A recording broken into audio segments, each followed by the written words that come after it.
Kabanata 30, Habag laban sa kaligtasan. Ang unang puting estatwa sa pasukan ay nabuhay. Sigaw ni Kano Mai kay Sujin. Halos 300 metro ang layo nila mula sa pasukan, kaya hindi talaga matukoy ni Sujin ang distansyang ito. Ngunit napataas ang paningin ni Kano Mai, kaya kung sinabi niyang nabuhay ang mga estatwa na yon, malamang natama siya. Ngunit ito ay isang patay na dulo. Dapat ba tayong lumingon, isip ni Sujin sa sarili. Tumingin siya sa paligid niya, ngunit walang iba kundi mga pader sa lahat ng panig. Crash! Noon lang ay ganap na nabuhay ang rebultong binanggit ni Kano Mai. Ito ay halos kasing laki ng isang karaniwang tao, at ang isang piraso ng sarili nito ay bumagsak sa sahig mula sa paggalaw nito habang nagsimula itong humakbang palapit sa kanila. Mai, harangan mo yang rebulto! Sigaw ni Sujin kay Kano Mai. Tumango si Kano Mai at mabilis na kinuha ang kanyang Soul Whisperer sniper gun mula sa kanyang handbook na parang may magic powers siya. Parehong nagulat sina Tangxin at Shiteng nang makita ang isang rifle na biglang lumitaw sa kanyang mga kamay. Ang sniper gun na ito ay mukhang ginawa mula sa mga lilang kristal. Kahit na si Sujin ay hindi pa nakakita ng totoong sniper rifle, masasabi niya na ang bagay na ito ay talagang pambihira. Ang malaulang kristal na katawan ay translucent at matibay, at ang isang kulay ube na kislap ay tila dumadaloy dito sa parehong oras. Hindi ito isang sandata na maaaring gawin ng anumang teknolohiya sa Earth. Matapos ilabas ni Kano Mai ang kanyang Soul Whisperer, hindi na niya kailangang ihanda ito o i-load ito ng kahit ano. Kaya lang niyang hilahin ang gatilyo nang hindi man lang tinatamaan. Ngunit sa parehong oras, ang lahat ng maraming mga bala na nagpaputok ay tumama sa target na nagpaatras sa rebulto ng ilang hakbang. Ngunit ang kanyang mga pag-atake ay ikinagalit din ng rebulto, kaya nang mabawi nito ang balanse, nagsimula itong mag-charge sa kanila ng mas mabilis kaysa dati.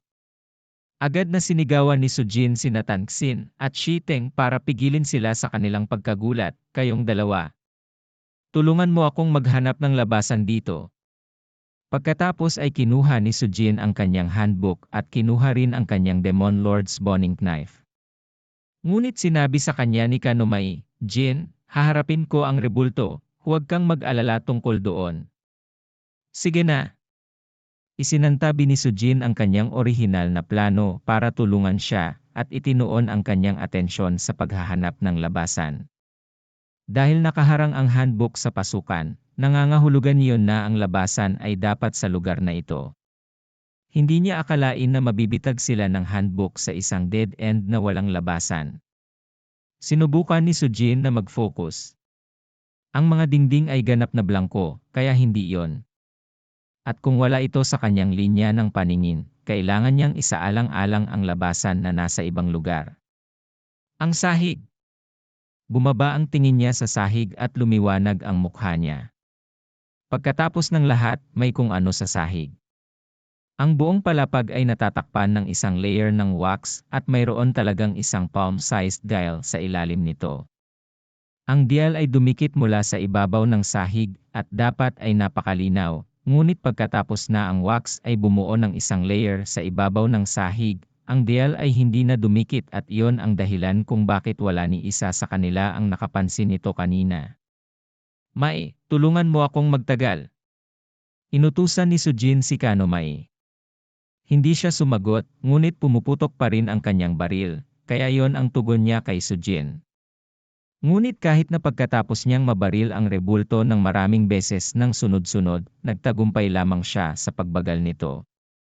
Walang kabuluhan ang ordinaryong pulsed energy projectiles, bulong ni Kano Mai sa sarili. Hinawakan niya ang rifle at ang purple rifle ay agad na naging pula. Bang! Bang! Dalawang malalakas na putok ang sunod-sunod na umalinggaw-ngaw at ang rebulto ay biglang tumigil sa pagsulong. Ang dalawang putok na iyon ay tumama sa ulo ng rebulto at naging sanhi ito ng pagsabog. Ang Red Soul Whisperer ay mas makapangyarihan. Malinaw na mas mahusay ang mga high explosive round na ito, ngunit hindi rin ito solusyon. Nagsimulang sumimangot si Kanomay dahil napansin niyang pagkatapos niyang pasabugin ang isang rebulto, nabuhay ang dalawa pang estatwa. Samantala, ginagamit ni Sujin ang kanyang Demon Lord Boning Knife para scrape ang wax sa sahig. Ang kutsilyong ito ay hinasa mismo ng Demon Lord at maaaring maghiwa sa metal na parang tofu, kaya hindi nagkaroon ng pagkakataon ang wax. Kapag naalis na niya ang lahat ng wax, nakikita na niya ng detalyado ang dial. Mayroong 5 digit na kombinasyong lock dito at kinailangan ng isa na pihitin ang dial para mailagay ang tamang mga numero. Isang 5 digit na kombinasyong lock. Sumimangot si Sujin at nagsimulang mag-isip. Pinagmamasdan niya ang kanyang paligid mula nang tumuntong sila sa front hall, ngunit wala siyang nakitang mga numero o anumang bagay na maaaring nauugnay sa mga numero. Maaaring ito ay ang bilang ng mga estatwa, sabi ni Tanxin kay Sujin habang patuloy na balisang-balisa ang Kanomay, na patuloy pa rin sa pagbaril sa mga paparating na estatwa. Tiningnan ni Sujin ang mga estatwa sa magkabilang gilid at gumawa ng mabilis na pagkalkula para makuha ang tamang kabuuang bilang. Ang magkabilang panig ay may eksaktong parehong bilang ng mga estatwa. Mayroong 49 na estatwa na kapareho ng laki ng isang ordinaryong tao at isang napakalaking isa sa bawat kulay na naging isang malaking kabuuang 100 estatwa sa bulwagan. Hindi tama. Hindi ito tama. Hindi pa rin tama ang isang ito. Sinira ni Sujin ang mga numero at sinubukan ang isang grupo ng 5 digit na kombinasyon tulad ng 49,472, 77,700 at 24,000, 24,900 at 49 at higit pa, ngunit wala sa mga ito ang gumana. Hindi nagre-react ang lock. Jin, bilisan mo. Hindi ko na sila matitigilan ng mas matagal. Lumalakas ang pressure kay Kanomay dahil kahit 5 estatwa na ang naipasabog niya sa ngayon, maliit na bahagi lang iyon ng kabuuang bilang ng mga estatwa sa bulwagan. Sinubukan niyang pasabugin ang mga estatwa na hindi pa nabubuhay, ngunit ang mga estatwang iyon ay tila hindi magagapi. Kahit na ang pinakapaputok na mga shell na maaaring ipaputok ng Soul Whisperer ay hindi man lang nakabunggo sa mga estatwa na iyon. Nagpatuloy si Sujin na tumingin sa kanyang paligid. Ang isang bakas sa mga numero ay kailangang nasa isang lugar sa paligid. Bigla niyang napagtanto na ang mga kulay ng taikito sa dingding ay unti-unting humantong at nawala kung saan naroon ang dial. Naningkit ang kanyang mga mata nang may naisip siyang ideya at agad niyang sinimulan ang pagpihit ng dial. Sa sandaling nailock niya ang huling digit, isang malakas na langit-ngit na tunog ang umalingaw-ngaw sa bulwagan. Nakuha ko! Tumingala si Sujin upang tingnan kung saan nanggagaling ang langit-ngit na tunog at nakita niya na ang 2/2 ng taikito sa dingding ay naging parang 2/2 ng isang tarangkahan, habang sila ay dumulas upang makita ang isang koridor sa kabila ng dingding. Tara na! Sigaw ni Sujin. Ang Kanomay ay nagpaputok ng ilang sunod-sunod na putok bago tumakbo sa koridor nang hindi man lang lumingon. Nang nasa loob na sila ng koridor, lahat sila ay kinilig ng dahan-dahang sumara ang pader sa likod nila. Madilim ang daan sa harap nila at wala silang makita. Kinuha ni Sujin ang kanyang telepono upang i-on ang function ng torchlight nang biglang lumiwanag ang isang malakas na sinag ng liwanag sa lugar. Si Kanomay ay may dalang mabigat na torchlight sa kanyang mga kamay. Nagpalitan ka ng puntos para dito, tanong ni Sujin. Umiling si Kanomay at sinabing, nagdududa ako na ang isang item na tulad nito ay magkakahalaga ng maraming puntos, ngunit ang mga puntos ay napakahalaga, hindi ko ito sasayangin sa isang bagay na tulad nito. Ako mismo ang bumili nito. Ipinasa niya ang isa kay Sujin at nagtanong, paano mo nabuksan ang koridor na ito? Swerte ako. Nang tingnan ko ang taijito sa dingding at nakita kong kailangan ng 5 digit na code ng numero, naisip ko ang 5 elemento ng ginto, kahoy, tubig, apoy at lupa, dahil lahat sila ay bahagi ng parehong filosofiya. Inilagay ko ang mga numero ayon sa kung gaano karaming mga stroke ang mayroon sa bawat karakter na Chino, at talagang gumana ito. Ang tatlo pa ay talagang humanga kay Sujin. Hindi naman talaga ganoon kahirap isipin ang kombinasyon ng numero, at kahit isang ordinaryong tao ay makukuha rin ito kahit na trial and error lang sila. Ngunit ang nakapagtataka kay Sujin ay kung paano pa rin siya makapag-isip ng lohikal at mabilis sa isang sitwasyon sa buhay at kamatayan. Inilayo ni Sujin ang kanyang telepono dahil may dagdag na torchlight ang Kanomay, dahil walang silbi ang mga telepono sa mga hamon maliban sa pagiging torchlight. Sinindihan niya ang kanyang tanglaw sa paligid niya at napagtanto na nasa isang flagstone na landas sila. O sa halip, nasa isang tulay talaga sila na gawa sa bato at napuno ng tubig ang dalawang gilid ng daanan sa harap nila. Hindi niya masabi kung gaano kalalim ang tubig. Samantala, ang lahat ng mga estatwa na winasak ng Kanomay sa front hall ay naging buhangin at nawala sa hangin. Ang mga mata ng puting rebulto ng general ay kumurap ng ilang beses at tila nakangiti, ngunit ang lahat ng ito ay nangyari sa isang segundo at ang lahat ay bumalik sa normal muli dahil ibang tao ang lumitaw sa harap na bulwagan. Bumalik sa madilim na tulay sa likod ng dingding, nanatili silang apat sa kanilang kinaroroonan ng walang humpay. Hindi kailangan ni Sujin ng sixth sense para malaman na hindi magiging maayos ang daan. Ang isang napakaitim na tulay sa ibabaw ng hindi kilalang tubig ay talagang ang perpektong lugar upang mapatay ang isang tao. May nakikita ka ba sa tubig? Tanong ni Sujin kay Kanomay. Isang hakbang pasulong si Kanomay at ang lilang liwanag ay kumislap sa kanyang mga mata, ngunit pagkaraan ng ilang sandali, umiling siya at sinabing, wala akong makita. Pinipigilan ako ng tubig na makita ito, kaya hindi ko alam kung ano ang nasa loob nito. Sa tingin mo ba pwede tayong tumawid? Tanong ni Shaiteng. Umiling kaagad si Sujin.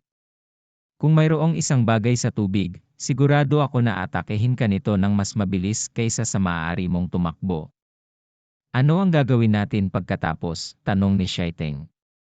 Mag-iisip ako ng paraan para makalampas muna. Takpan mo ako, sabi ni Sujin kay Kanomay pagkatapos mag-isip kung ano ang gagawin. Gulat na tinitigan siya ni Kanomay at umiling. Hindi. Sa ganoong sitwasyon, dapat mong hayaan ang mga walang kwentang newbie na gawin ang ganitong uri ng bagay. Hindi dapat ikaw ang may gawa nito. Hindi nila maprotektahan ang kanilang sarili.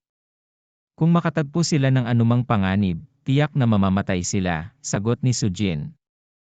Nanindigan si Kanomay at sinabing, ang mga baguhan ay dapat na lumaban para sa kanilang sariling buhay sa mga hamong ito.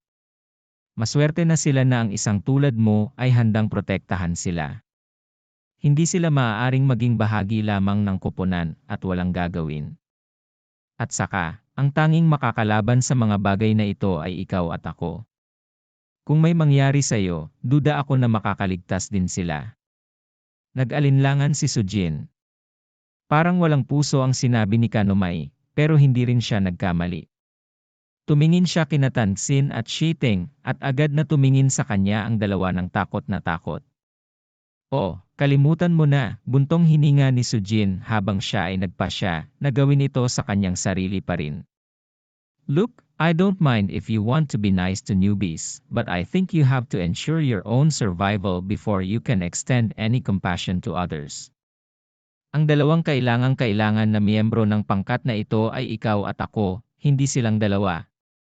Iginiit ni Kanomay na huwag ilagay ni Sujin ang kanyang sarili sa paraan ng pinsala. Ito ay isang mundo na kinokontrol ng Hell's Handbook. Sa madaling salita, kami ay karaniwang nasa impyerno ngayon at ang pakikiramay ay isang bagay na hindi umiiral dito sa unang lugar. At kahit na mabait ka sa kanila ngayon at nagtagumpay sila sa hamon na ito, ano ang gagawin nila kapag pumunta sila para sa kanilang susunod na hamon? Kung protektahan mo sila, hinding-hindi sila matututo at hinding-hindi sila lalago, kaya magiging kasing takot pa rin sila gaya ng mga baguhan. Ginoo.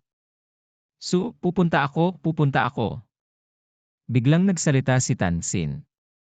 Napuno ng takot ang kanyang mga mata at bahagyang nanginginig ang kanyang mga daliri, ngunit nagboluntaryo pa rin siya. Hindi alam ni Sujin ang gagawin. Marami pang pagsubok ang pinagdaanan ni Kanomai, at mas pamilyar siya sa mundo sa loob ng handbook, kaya mas mabuting makinig sa kanyang payo. Papayag na sana siya na ituloy si Tangxin nang biglang humakbang pasulong si Shiteng, at nagboluntaryo din, Mr. Su, hindi ako duwag. Gagawin ko ito. Lalaki ako, kaya dapat maging gentleman ako at humarap sa hamon. Sige, aasahan ka namin. Tatakpan namin ang likod mo, sabi ni Sujin, habang tinatapik ang balikat ni Shiteng. Kanomai was not going to be so mean that she really leave a newbie in the lurch, kaya kinuha niya ang isang handgun sa kanyang handbook at ipinasa ito kay Shiteng. Mayroon akong 1,000 rounds sa baril na ito, kaya gamitin ito upang protektahan ang iyong sarili. Marunong ka palang magpaputok ng baril, di ba? Oo, gumamit na ako ng mga rifle ng pangangaso noon, kaya hindi ito dapat masyadong naiba. Binasa ni Shiteng ang kanyang mga labi. Kinuha ang handgun mula sa Kanomai at huminga ng malalim, bago siya tuluyang nagsimulang maglakad patungo sa tulay. Kabanata 31, Tiger Water Dragon. Si Shiteng ay napakaingat sa pagtapak at hindi nangahas na huminga ng masyadong malakas. Hinawakan ni Kanomai ang kanyang Soul Whisperer at nakabantay upang masigurado na maaari niyang barilin ang anumang bagay na maaaring sumubok na salakayin si Shiteng sa lalong madaling panahon. Lumipas ang 1 minuto at halos nasa kabilang dulo na ng tulay si Shiteng. Ngunit ang takot na namumuo sa kanyang puso sa lahat ng oras na ito ay umabot na rin sa sukdulan at malinaw na nagsisimula na siyang maglakad ng mas mabilis kaysa dati na natural lamang na reaksyon ng tao sa mga ganoong sitwasyon. Kapag ang mga tao ay nahaharap sa isang bagay na nakakatakot sa kanila, ang ilang mga tao ay nagawang manatiling kalmado. Ngunit nang ang mga tao ay tuluyan ng makaahon sa isang nakakatakot na sitwasyon, kakaunti ang nakapagpatuloy na manatiling kalmado. At malinaw naman, hindi isa si Shiteng sa mga yon. Pero dahil mas mabilis siyang naglakad kaysa kanina, bumigat at lumalakas din ang mga yabag niya. Kaya lang, biglang kinilig si Kanomai na parang may nakita. Shiteng, tumakbo ka. Huwag kang lumingon. Sinigawan ni Kanomai si Shiteng. Naramdaman ni Shiteng na may papalapit din sa kanya, kaya nang marinig niyang sinabihan siya ni Kanomai na tumakbo, agad siyang tumakbo. Pinaalis ni Kanomai ang Soul Whisperer nang magsimula na siyang tumakbo. Hush! Isang halimaw na parang ahas ang bumangon mula sa madilim na tubig at patungo kay Shiteng. Ngunit ang Kanomai ay nakahanda na para dito at nagpaputok ng mga target na bala sa halimaw ng sunod-sunod at bawat bala ay tumama sa halimaw. Ngunit sa kabila ng kanyang katumpakan, ang lahat ng mga bala na nagawa ay upang pilitin ang halimaw na bahagyang lumihis sa kurso. Naglalakad pa rin ito patungo kay Shiteng. Boom! Bumangga ang halimaw sa tulay at hindi na nila makita si Shiteng. Hindi nila alam kung patay na ba siya o buhay. Damn it! Sujin nagmura sa loob. Inalis niya ang Demon Lord's Eye mula sa kanyang handbook at inactivate ang skill nito, Discernment of the Demon Lord. Habang hawak ni Sujin ang Demon Lord's Eye sa kanyang kamay, walang nakapansin na may itim na ambon na tumataas mula sa kanyang kamay at pumasok sa katawan ni Sujin sa pamamagitan ng kanyang mga butas. Nanginginig siya sa buong paligid at pakiramdam niya ay malabo ang kanyang paningin. Pakiramdam niya ay gumapang ang 1,000,000 langgam sa kanyang katawan.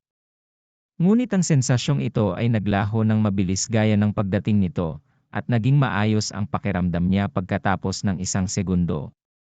Nakatuon ang atensyon ni Kanomai at Tangxin sa tulay, kaya hindi nila napansin ang nangyayari kay Sujin.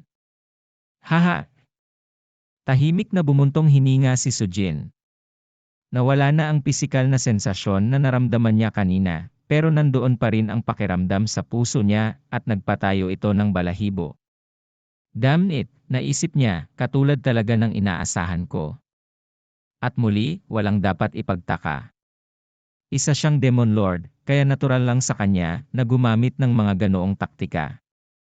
Basta alam niya na ang Demon Lord mula sa Fengxi Town Challenge ay hindi naging sinsero sa pakikipag-deal sa kanya sa simula pa lang. Nakuha niya ang ilang mga benepisyo para sa kanyang sarili, ngunit ang halaga ng panganib na kasangkot ay napakalaki rin. Haha! Nagsimula na! Sa wakas ay nagsimula na! Sa isang lugar sa isang malungkot na patyo na matatagpuan sa kaibuturan ng mga siwang ng oras at espasyo, ang isang pares ng mga talukap ng mata na natatakpan ng mga ugat ay nakaunat sa isang pares ng walang laman na butas ng mata. Bahagyang nanginig ang walang laman na mga butas ng mata, at ang malademonyong bibig nito ay parang baliw na tumawa habang umaatungal ng malakas. Ngunit pabalik sa loob ng Temple of the Origin of Heaven, si Sujin ay walang oras para isipin ang nararamdaman sa kanyang puso ngayon. Mabilis niyang binuksan ang kanyang handbook at nakita ang resulta ng paggamit ng Demon Lord's Eye Skill. Ang Tiger Water Dragon ay isang nilalang na ipinanganak mula sa tubig. Ito ay likas na mabisyo na may malakas na hangarin na mabuhay.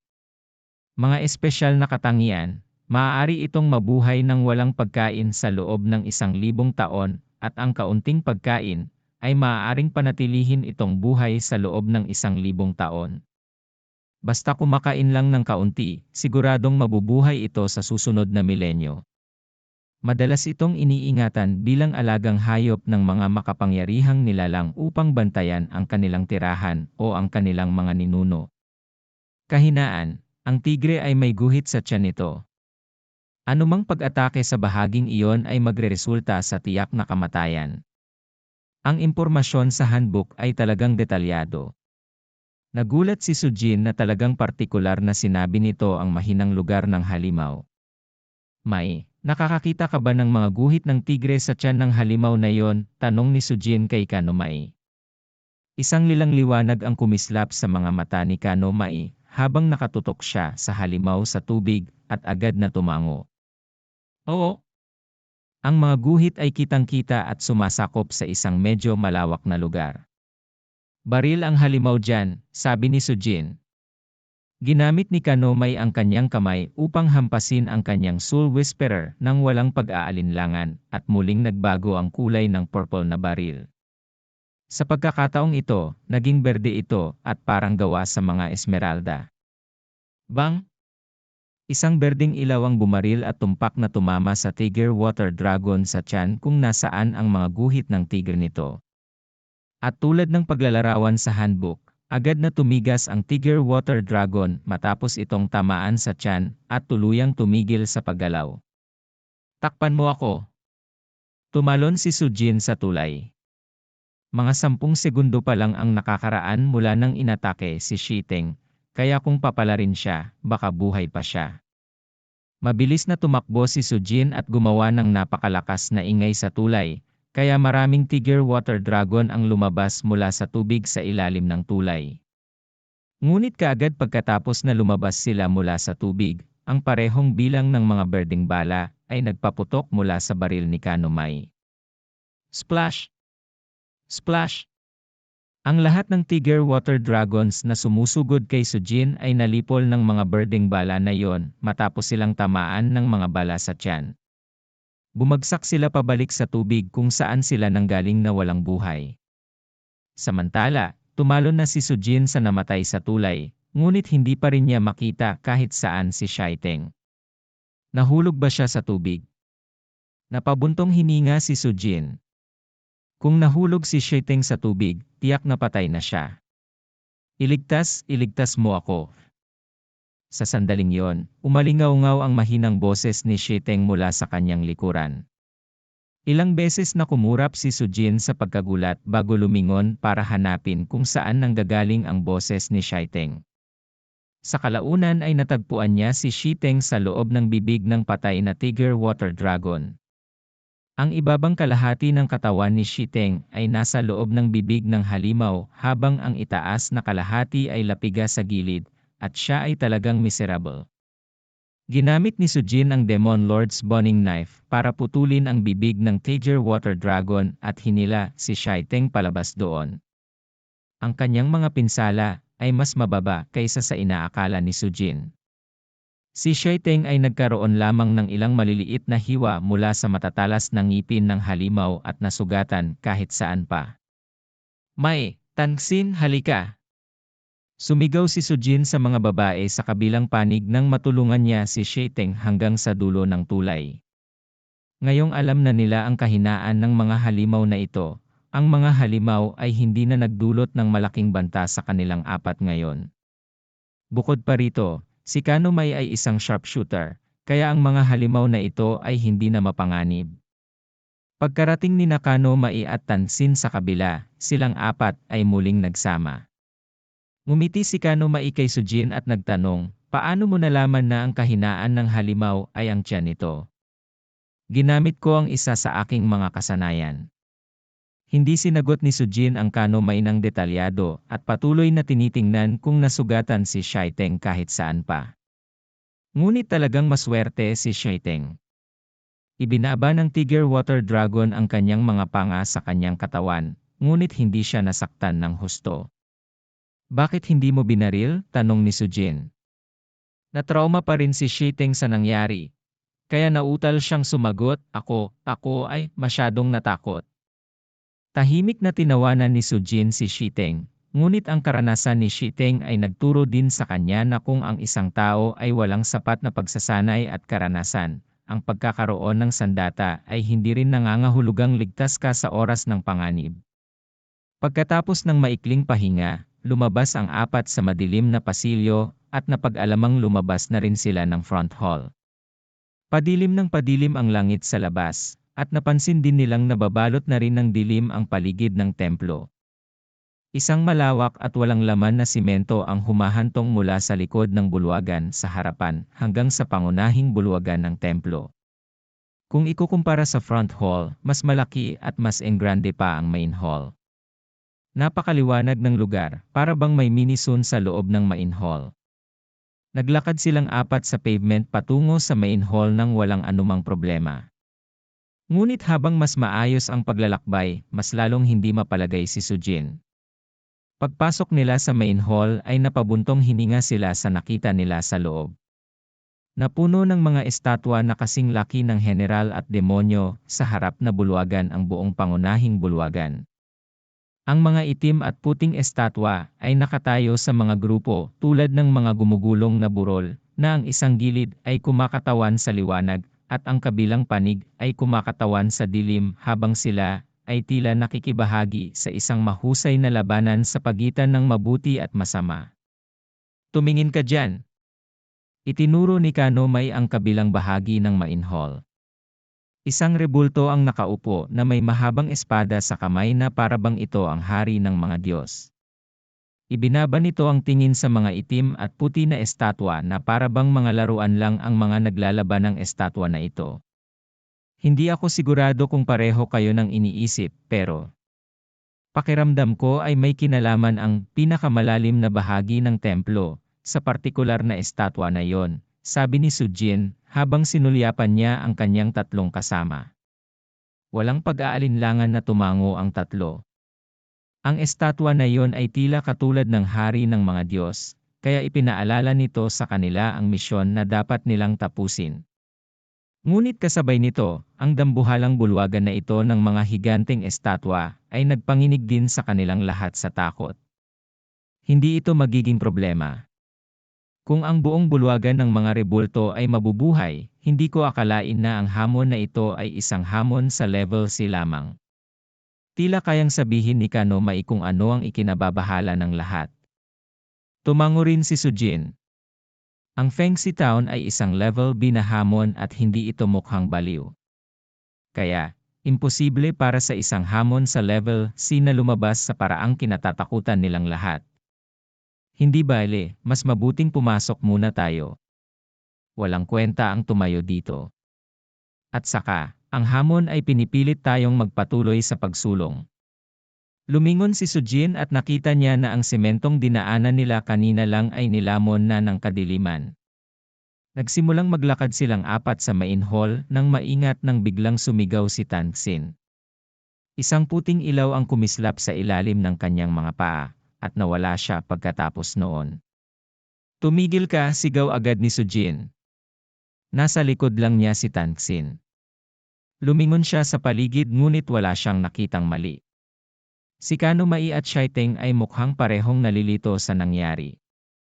Kanina lang sila nasa likod ni Tanxin, at wala rin silang napansing mali sa lugar. Tulong-tulong! Ang tunog ng isang umiiyak para sa tulong ay nagmula sa pasukan sa pangunahing bulwagan. Akala nila ay si Tanxin yon, ngunit nang lumingon sila, napagtanto nilang ang nakatayo sa pasukan ay ang lalaking nakasuot ng gintong salamin sa mata. Ang lalaki ay mukhang isang ganap na gulo. Ang kanyang maayos na sinuklay na buhok ay parang pugad ng ibon ngayon at ang kanyang manggas ay may tumalsik na dugo sa mga iyon. Nagsimula siyang tumakbo palapit sa kanilang tatlo at habang papalapit siya, may kumalabit mula sa ilalim ng kanyang paa. Pagkatapos ay isang puting liwanag ang biglang sumilay mula sa ilalim ni Shiteng at agad din siyang nawala. Kalokohan! Nagtitrigger ba tayo ng isang uri ng mekanismo? Napabuntong hininga si Sujin bago sumigaw sa lalaking papalapit sa kanila, "Tumigil ka nga dyan. Huwag ka nang lalapit."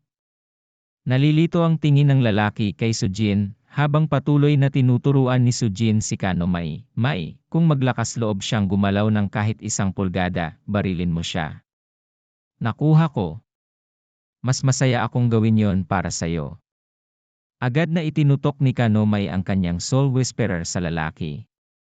Napalunok ang lalaki, at nanginginig ang buong katawan, bago winawagayway ang kanyang mga braso tungkol sa desperadong.